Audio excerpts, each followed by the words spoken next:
महापुरुषांचा विषय तुम्ही काढलात, महापुरुषांकडे आपण वळूया. तुम्हाला असं वाटतं का की जातीच्या कवाडांमध्ये महापुरुषांना बंदिस्त केले गेलेलं आहे गेल्या काही काळामध्ये, आणि जात नावाचा राक्षस हा कधी संपेल असं वाटतं तुम्हाला? तो संपत नाही एक. आणि जात एक ढाल आहे की गरीब लोकांना, गरजू लोकांना आणि राजकारणी लोकांना जगण्याचं माध्यम आहे. आणि ही 700 वर्षापूर्वी जातीय समानता पहिल्यांदा महाराष्ट्रामध्ये ज्ञानेश्वर महाराजांनी केली. त्याच्यामध्ये चोखा महाराज आले, त्यांची पत्नी आली, वेशीच्या घरात जन्माला आलेली कान्होपात्र आली, भांडे घासणारी जनाबाई आली, नामदेव महाराज आले. हे सगळे संतांचा तुम्ही अभ्यास करा. हे यांना शिष्य न बनवता संत बनवलेले. जात नाही पहिली ज्ञानेश्वर महाराज. एक जात तयार केली, तिचं नाव आहे संतपण.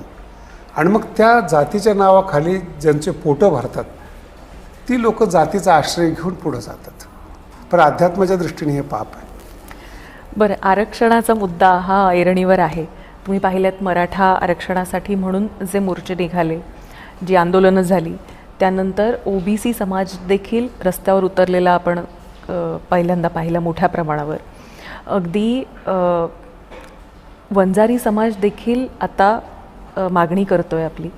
वंजारी समाज आणि बंजारा समाज ह्यांच्यामधलं जे काही सध्या सुरू आहे याकडे आपण कसं पाहता? माझा विषय नाही. पण मराठा आणि वंजारी वाद हा पहिल्यांदा महाराष्ट्रानं पाहिला आहे गेल्या काही दिवसांमध्ये. नाही, हा तुमचा दृष्टिकोन असेल, पण जातीवाद हा पहिल्यापासूनच महाराष्ट्रामध्ये आहे. तो पहिल्यांदा लपलेला होता, तो आता प्रगट झाला. जाती जातीमध्ये लग्न होणं, जाती जातीला मान देणं ही पहिल्यापासून महाराष्ट्रामध्ये प्रथा चालत आलेली आहेत. आणि भारताची जी मूळ व्यवस्था आहे ती वर्णव्यवस्था आहेच.